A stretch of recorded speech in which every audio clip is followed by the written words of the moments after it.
SSLC da TH Gitanjali Singha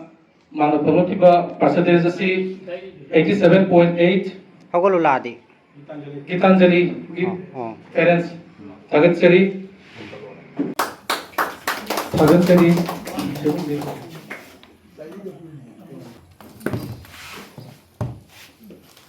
Samra Batal City Amiruddin ki guardian Avi Basida Batal City Ninja Tumbi Singha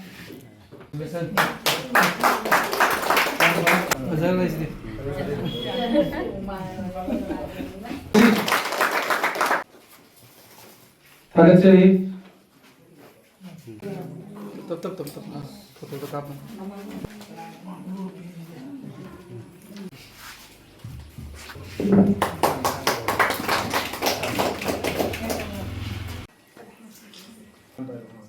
Adu mo tiku pama Tanza adu logo panjere Jadi aku ni silver GP Kamera ada nanti mikrofon unjal.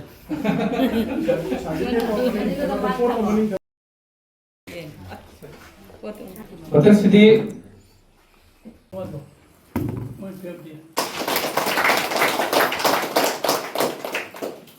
Agatsari Panotiba percentage asi 81.6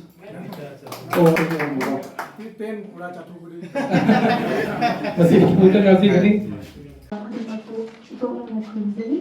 Loina aiki mangga kumbiba puna puna kusu ikai kumna bauchari aigi ming yaifabi chanu ai mingthem kun maning laikai dagani aigi apokpagi mingna Jiten Kumar Singha amasung apokpagi mingna Chandralekha Devi kawi ai handa 2026 ASSEV Division 1 lokhiba metric examination asida Sapramana High School dagi pass tawjaraki aina asumna ngasi mai pakna wangna pass tawga ngamakpada mayamna asumna felicitate tawbugi damakta thaga phongdokjari amasung aina asumna mayamgi mangda lepa ngamjaba asi aigi ima ipa ojasingna pibikhiba encouragement adunani haina hajiraga matang sida tensinjari Tagatsari yadubu chanubu yamna tete ko haina magi fazaba wahi duna mayami mabu penali wenana mamanda apagi president speech ring mamanda ite ko hom tasu mono jage apagi handaki SSLC abadi ASS gi star abadi decision low ki bi express khwai me ambu congratulation aduga matam punamakta ima baba abadi noibu tapi ta berapa Ojasingbu matam chupata kawiganu aina dum thengnaje adi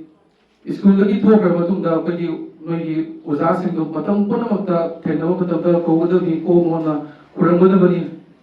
matam purta moigi jaipa mokol nigadabani ko adi aina dum mayam dum thengnaje akoisu ojawa ina chahi hum leirakuduga mapan apina talomba chhatra singdo he mapan tholaga kedo angangsing Jamdi Paramba, so Harvey, my Palaka, me with a Palaka, Labi, the Tom, I guess, sitting the Lamb, but the Crow, Jamamum Chadava, Elsida, in the Metic, but the past over Sagaga. Was it Labi Tonga, Mamma Pisan and the Patagira, Nataga, current environmental, even from there, who was everything, Aduna,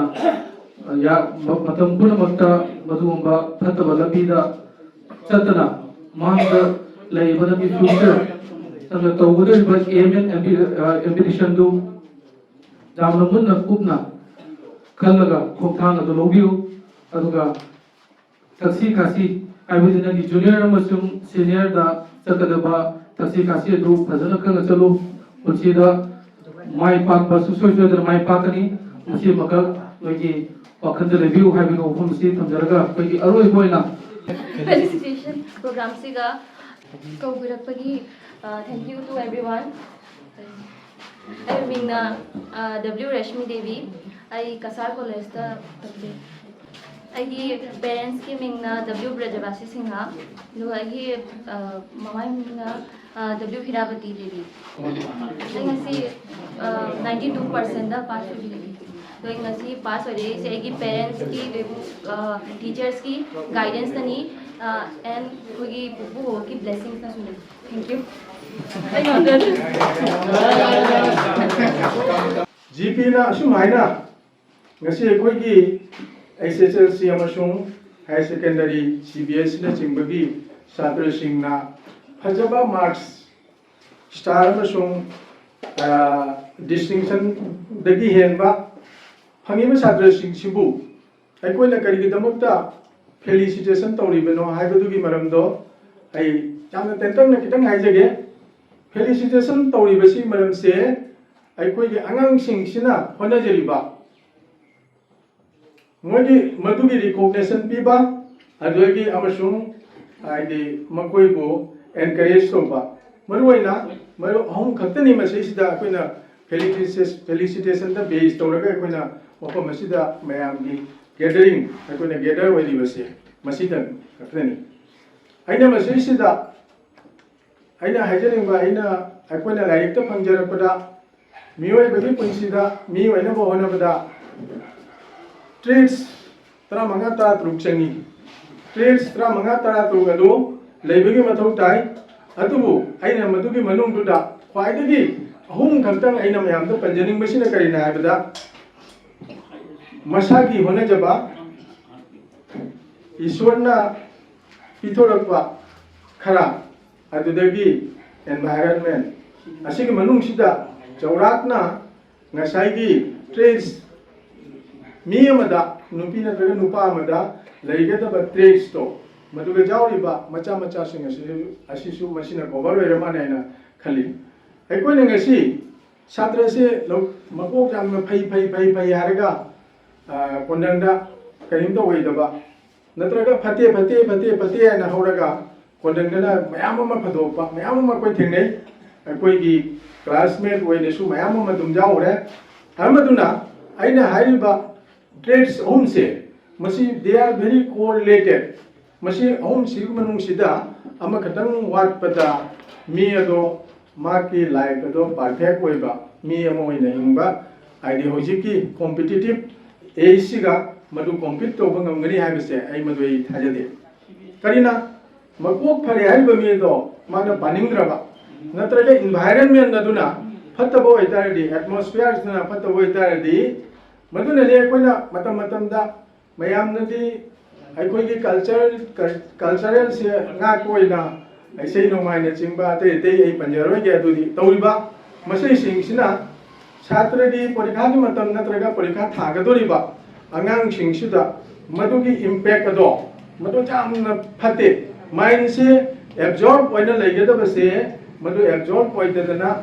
divert ओइरे हारगा मागी brain दुबु चरांगनबा मा फावनबा मसिना मतम मतमदा कोइना असिना environment की main की मथौसिदा मसिगी मनुंगसिदा Koyna असिगुंबसे थोंदनबा culture गा मरी लेनबा function कया ओइगे तारबा तौबा तारबसु मसिगी लिमिटेशन एंड आदि बाइंडिंग खर थंबगी दरकार मोय अखोइना ngasi थालेबाक्ता लम लेदना अमेरिका लम लेरे अमेरिका दगी अमु अतोपा कंट्री ना लम सेलिनरी असि जौना चौखलाबा मतमसिदा अखोइना छात्र सिंगना मरोइना मागी मागी मथौ दुबु काउथोयारगा पांदी अरंग अराक्ता अमुक ताउनबगी होनबगी ओइबा तारबदी लाइफ असे टोटली स्पॉइल ओइताबने अदुना ngase yam samna dum kitang haijage aduna metric SSLC also higher secondary asia mase just a gateway for further studies so that me chatra aduna perfect oiba me ama oina ba honabagi gate ni masigi gate siga karigumada achumba gate tu ga changongdadana gate tu gi mapanda atobala maigero na chaki batarabadi masi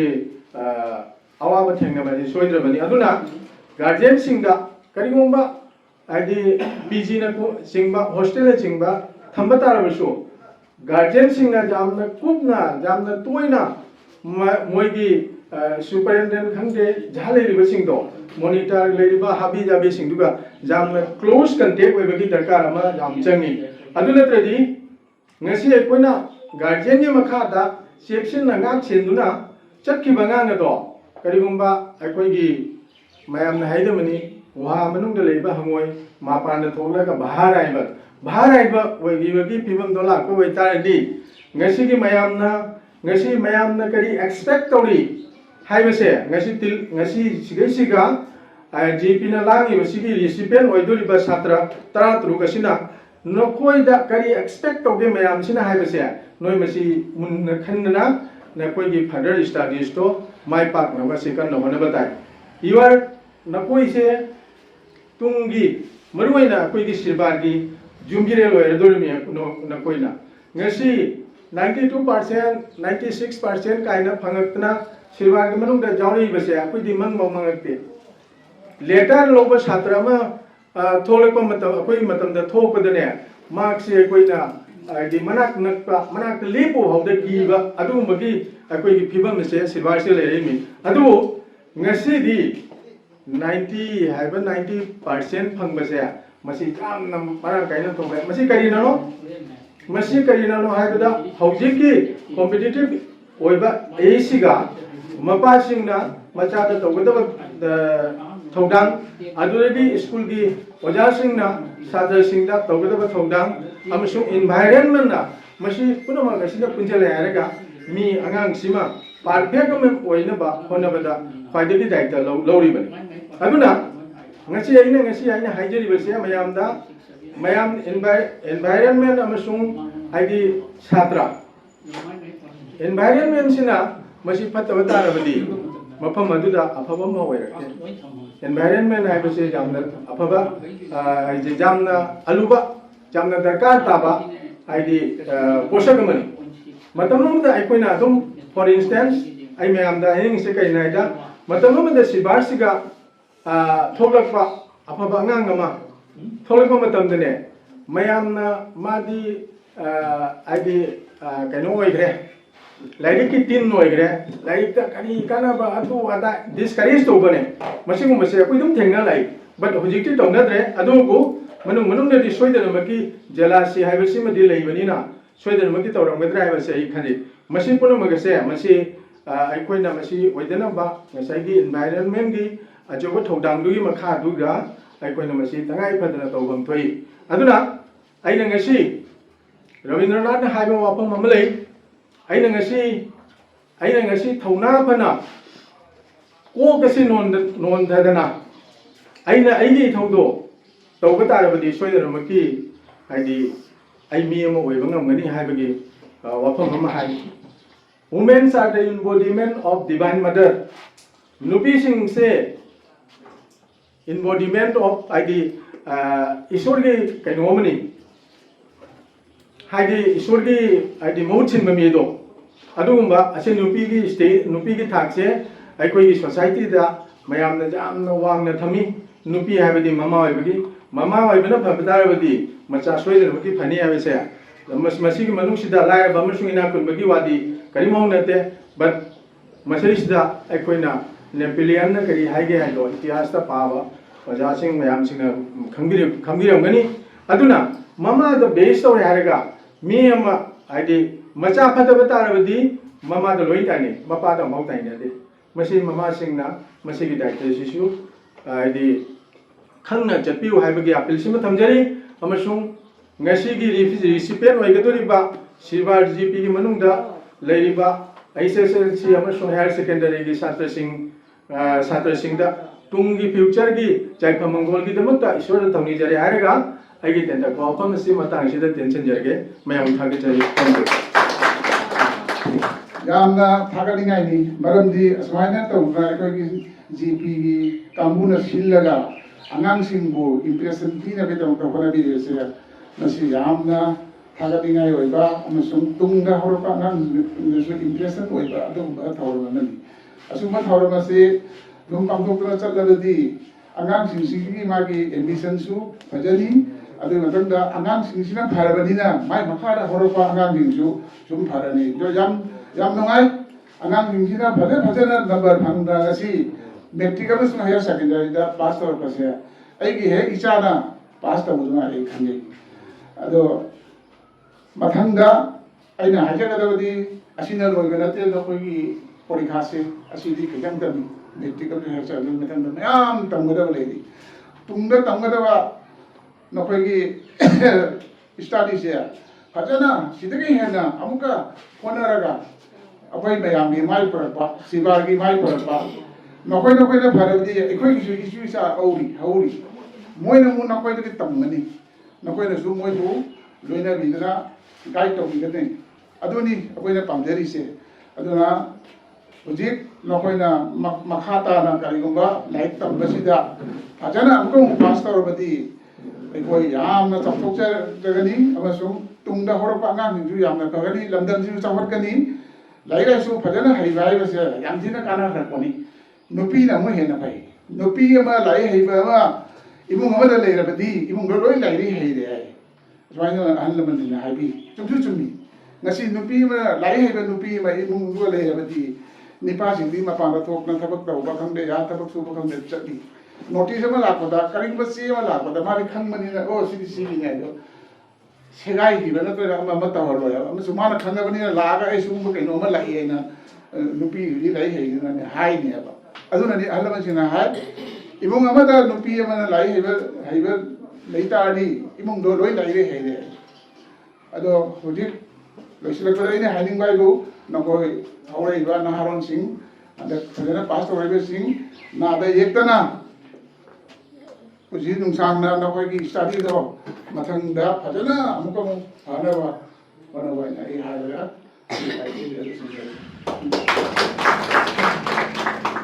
Shiva ꯖꯤꯄꯤꯗꯒꯤ ꯃꯀꯣꯛ ꯊꯣꯡꯅ matric ꯑꯃꯗꯤ 12ꯇ ꯂꯥꯛꯏꯕꯁꯤꯡꯁꯦ ꯑꯁꯤ ꯁꯤꯕꯥ ꯖꯤꯄꯤꯒꯤ ꯑꯣꯏꯅ ꯌꯥꯝꯅ ꯆꯥꯎꯊꯣꯛꯅꯤꯡꯉꯥꯏꯅꯤ ꯃꯔꯝ ꯑꯗꯨꯅ ꯂꯥꯏꯔꯤꯛ ꯇꯝꯃꯤ ꯍꯥꯏꯗꯅ ꯂꯥꯏꯔꯤꯛꯇ ꯇꯝꯅ ꯑꯗꯨꯝ ꯆꯠꯂꯒ ꯍꯥꯏꯗꯤ ꯊꯥꯔꯠ ꯗꯤꯕꯤꯖꯟ ꯁꯦꯀꯦꯟ ꯗꯤꯕꯤꯖꯟ ꯃꯌꯥꯝ ꯄꯥꯁ ꯇꯧꯔꯛꯄꯁꯤꯒꯤ ꯅꯈꯣꯏꯅ ꯃꯀꯣꯛ ꯊꯣꯡꯅ ꯂꯥꯛꯏꯕꯁꯦ ꯑꯩ ꯌꯥꯝ ꯊꯤꯅ ꯅꯨꯡꯉꯥꯏ ꯑꯗꯨ ꯅꯈꯣꯏꯗ ꯑꯩꯅ ꯍꯥꯏꯒꯗꯕꯗꯤ ꯅꯈꯣꯏꯁꯤꯡꯅ ꯅꯈꯣꯏꯒꯤ ꯇꯨꯡꯗ ꯍꯧꯔꯛꯏꯕ ꯑꯉꯥꯡꯁꯤꯡ ꯑꯁꯦ ꯅꯈꯣꯏꯅ ꯑꯦꯋꯥꯔꯅꯦꯁ ꯍꯥꯏꯕꯗꯤ ꯄꯥꯎꯇꯥꯛ ꯀꯌా ꯄꯤꯗꯨꯅ ꯀꯔꯝ ꯍꯥꯏꯅ ꯇꯧꯔꯒ ꯃꯣꯏꯁꯦ ꯑꯦꯛꯖꯥꯝꯗ ꯃꯀꯣꯛ ꯊꯣꯡꯅ ꯄꯥꯁ ꯇꯧꯔꯛꯀꯅꯤ ꯅꯈꯣꯏꯁꯤꯡꯗꯨꯅ ꯒꯥꯏꯗ ꯈꯔ ꯇꯧꯕꯤꯌꯨ ꯑꯃꯅ ꯑꯩꯅ ꯒꯥꯔꯖꯤꯌꯥꯟ ꯃꯐꯝꯁꯤꯡꯗ ꯑꯩꯅ ꯍꯥꯏꯖꯅꯤꯡꯕꯁꯤ ꯑꯃꯈꯛꯇꯤ ꯂꯩ ꯑꯩꯈꯣꯏꯒꯤ ꯍꯧꯖꯤꯛ ꯁꯤꯕꯥ ꯖꯤꯄꯤꯁꯤꯒ ꯅꯠꯇ꯭ꯔꯒ ꯉꯁꯤꯒꯤ ꯄ꯭ꯔꯣꯒ꯭ꯔꯥꯝ ꯑꯁꯤꯗ ꯃꯥꯏ ꯄꯥꯛꯂꯤꯕꯁꯤꯡꯁꯦ ꯑꯌꯥꯝꯕ ꯅꯨꯄꯤꯅ ꯑꯣꯏ ꯑꯩꯅ ꯈꯟꯕꯗ ꯒꯥꯔꯖꯤꯌꯥꯟꯁꯤꯡ ꯑꯁꯦ ꯅꯨꯄꯤꯗꯇ ꯌꯥꯝꯅ ꯁꯧꯒꯠꯂꯕ ꯅꯤꯄꯥ ꯃꯆꯥꯁꯤꯡꯁꯦ ꯁꯧꯒꯠꯇ꯭ꯔꯕ ꯍꯥꯏꯅ ꯃꯁꯤꯃꯁꯨ ꯑꯩ ꯑꯩꯉꯣꯟꯗ ꯎꯅꯤꯡꯕ ꯑꯃ ꯂꯩ ꯃꯔꯝ ꯑꯗꯨꯅ ꯅꯤꯄꯥ ꯃꯆꯥꯁꯤꯡꯁꯨ ꯑꯩꯈꯣई गार्जियन होनाबीरे मकोई नुपी मचागा कंटेस्ट तौनबगीदमक्ता कनो होनाबियु हाइना मसिमगा आई थमजरिनी अमना हंदक माई पागलेबा 10 अमदि 12 ता माई पागलेबा छात्र छात्री सिंगसे नकोई मखादा तमथबो मतमदा नकोइना हुजिक ओइरिबा फिबम मसिगी अमुखेना फजना माई पागना नुबिदमक्ता आई नकोई नफमदा मसिमगा हाइजनिगी कन्ना होनाबियो मरमदी नकोइना फजना पास तौरगा अकोई शिवाजी पिगी माई ओइदोरिनी नकोइना फजना पास तौरबे छात्र छात्री दो तुंगना नकोई कैरियर दसो अफबो ओइगनी सर्विस सोइनदी अफबो फंगनी नोइना अफबवा अचौबा ऑफिसर ओइरना नोइना लाख अदी शिवाजी पी से मंगा लेबे जीपी मो ओइने आइना लोजे होरलिबा छात्र सिंगसिना असि फंगलालिबा नंबर मेगी ममांग थाना फंगलालिबा असिदगी मतुंग ताबा कुदिमक्तसु मतुंग ताबा एग्जाम कुदिमक्तसु असिदगी हेना माइ पांगना फंगिलांना बाहायना निसिंगजरी लोइनाना पेरेंट सिंगसिबुसु छात्र सिंग इचा सिंग असिबु ngasi फंगलालिबा असिदगी अमुका हेना फंगलाबा कोनाबिसि हायना निसिंगजरी असि हायरागा लोइसने ning da bin da ba bi da ba gi da makta aina miyam me kham da kam ko na koram jaraga ai wa kham asi mata ngasi da loisin jara ngarangse akoi aigi senior workers sing akoi GPC da leiba isina ward members singa khudakta tana jaraga ngasigi program se pangthakjabe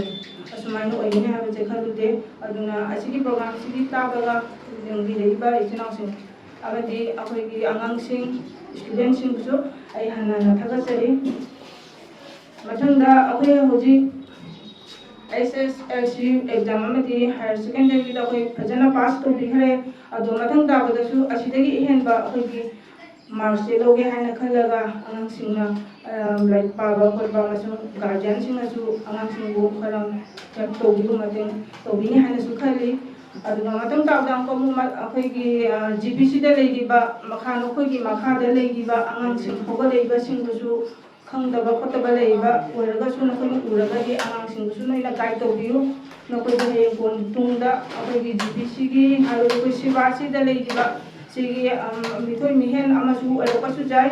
sibasi bu gi damakta noina mithoi mihen oina lakpa haiba se akoi mayang gi su mai orgodo gi bani kamda chakha su akoi se sibadi gi horakpani haiba se su asigi mingse loina na leigodo gi bani aduna ngasi asi hairaga matang ngasi da tension jarage meeting se su ngasi ki program se su matang ngasi da listen jarage